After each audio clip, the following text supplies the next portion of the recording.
Hello everybody and welcome to this playthrough for Master Division in the East Coast Tournament. The video here is sponsored by Golf Clash and Playdemic, and before we start, do not forget to subscribe to the channel. Also visit golfclashtommy.com for more Golf Clash content. You can get the updated text guides, yes they are out, where I pinpoint the directions I want you to take in all from spin, curl, elevation, you name you get all information there. You subscribe to patreon.com/golfclashtommy. You can find a link in the video description down below.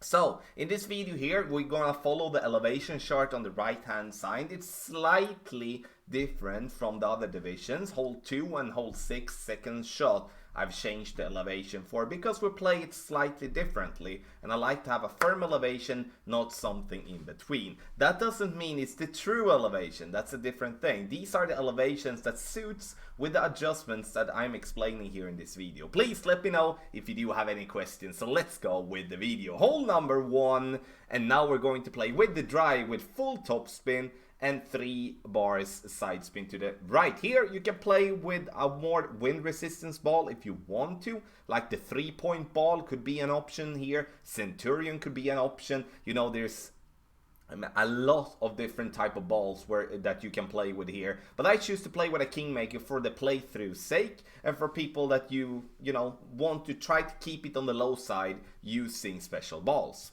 In the end, if you have an Apocalypse 5 or 6 or some club with less topspin than Apocalypse of 7, go with a little bit more overpower so you at least get it down there.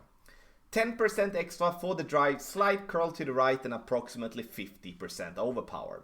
Now for the second shot we are going to play with the sniper for a rough bump. Looks very scary maybe, but you know, this is the route we have to take, because you know we want to be able to find ourselves in a spot for a drop. Medium distance without anything extra, and obviously the distance of your club, like the distance that you're playing the second shot from, is gonna be different depending on how far you're gonna go with your drive. So the thing is here with the drive to try to get into a consistent distance all the time. If you can manage to do that, that's gonna be a win. I'm using the ball guideline to go through the hole, but you can see I'm still going short. That's because we do go slightly uphill and we need to compensate for that. Hole number 2, no movement method. 4.5 bar side spin to the right and 3 backspin. And then we're going to adjust this one for medium distance plus 15. With an 8 mile per hour, we're gonna play this one 7.9 rings.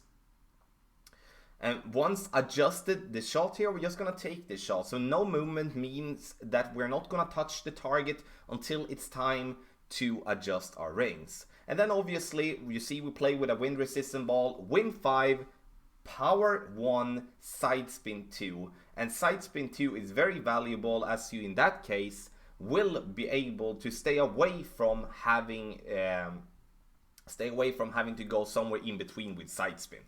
Hole number 3, boring wind I would have to say, but it also now speaks towards those of you I would have to say that are good with your short iron or a long iron for that matter. We use 6 to 7 bars topspin, and here I'm starting at plus 3 yard mark.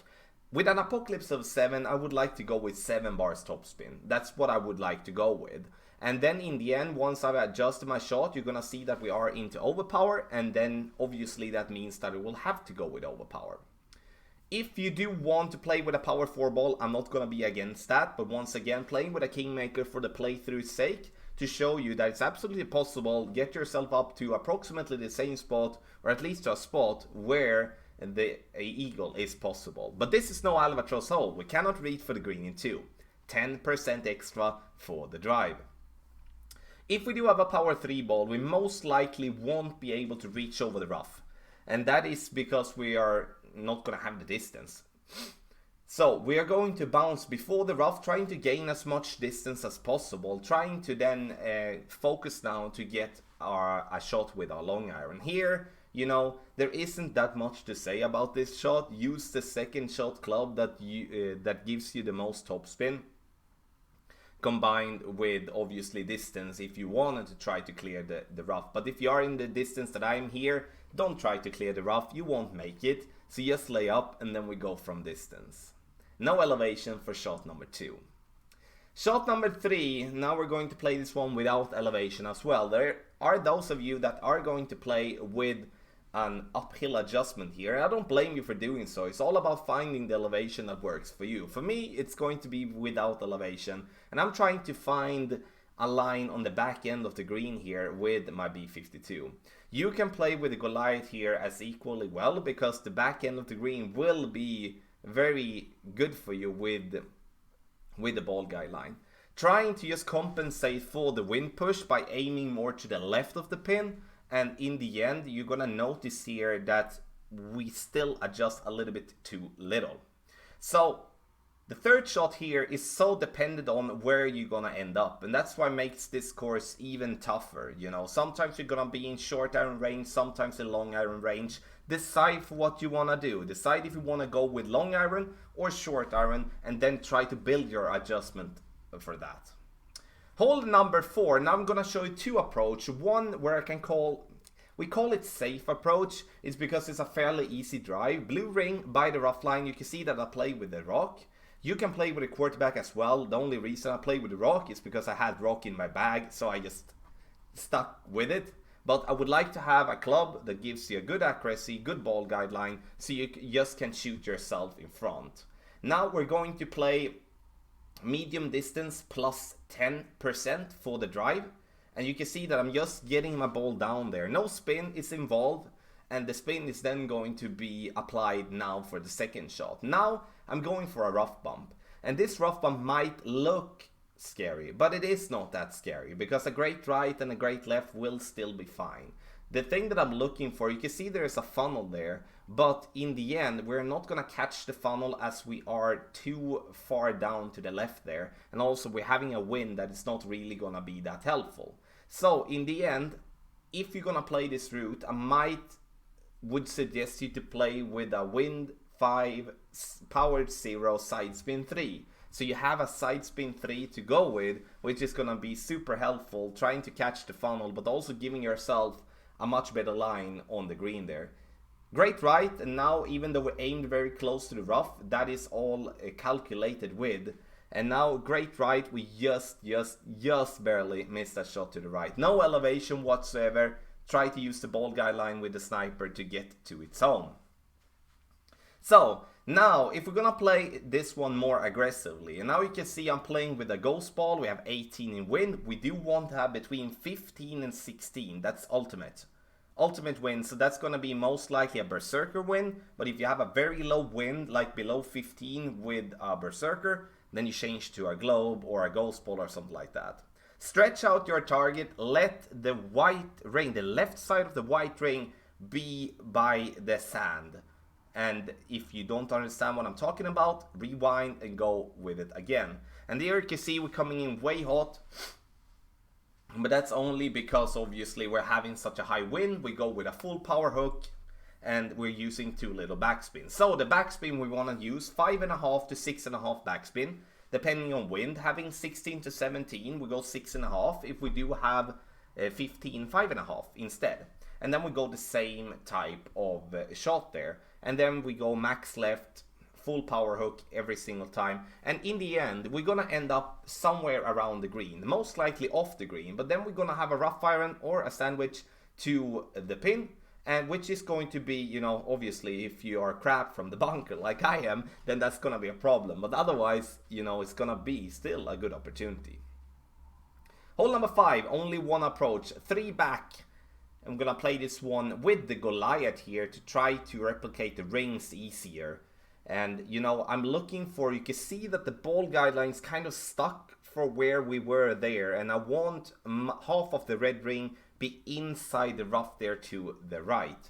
So in the end here, we do want to make sure that we are at the same spot, but that is what's hard on this course, ladies and gentlemen. This is so hard to get everything correct. But 3 backspin, do your best, maximum distance plus 10, which in this case gave me 4.7 rings. And in the end, we are not entirely getting the landing position correct, as we come in and miss slightly left. But still a good speed on the ball, And you know, we could maybe compensate slightly to the right there with a little side spin if we want to, depending on how we feel with the adjustment. Hole number 6, now we need to play with a power 4 ball. If you play in Master Division, you need to be prepared for doing so. I played this one with max right side spin and 1.5 bar top spin. I would like you to go down to play 1 bar only, because if we go too far, that's gonna be a massive problem. Maximum distance plus 10 from this distance. And you could see that I started my adjustment very close to the rough line on the right. But that is all calculated too. Then in the end, I'm going with approximately half a ball, but I would like you to go with around 75% of the ball outside in curl, because everything is going to be pushed down to the left. And you can see here, the problem is I'm getting so freaking close to the rough there, so we need to make sure that we get out there to the right. And the thing that the reason why I play the right hand side is because now I'm just going to play myself close to the green. I'm not gonna use topspin to bounce over, I'm gonna use the rough. So in the end, it's gonna be a very open rough, so we are not dependent on hitting the ball perfect. And now I'm shaking out a little bit here, because I can aim more to the right, because I'm gonna curl max curl going left to right. Which means in this case, I don't have to see my ball guideline. I can put it in front of the trees and I will still not hit the trees. Now in the end, when I'm so far to the left, I'm kind of endangering the rough. The trees to the left. I was like, no, don't hit. And I did not hit. But in the end, the thing that I'm looking for is to get it over here, give myself a wedge, possibly a little bit closer, but then in a best case scenario, a putt. I do not calculate with any albatross on hole 6, but I wanted to provide a safe route, but yeah, a good route to secure the eagle on hole 6, which many players will miss. So, hole number 7, once again, wind 5, power 1, and side spin 2. Max left side spin, which is 4.5, combined with 3.8 backspin.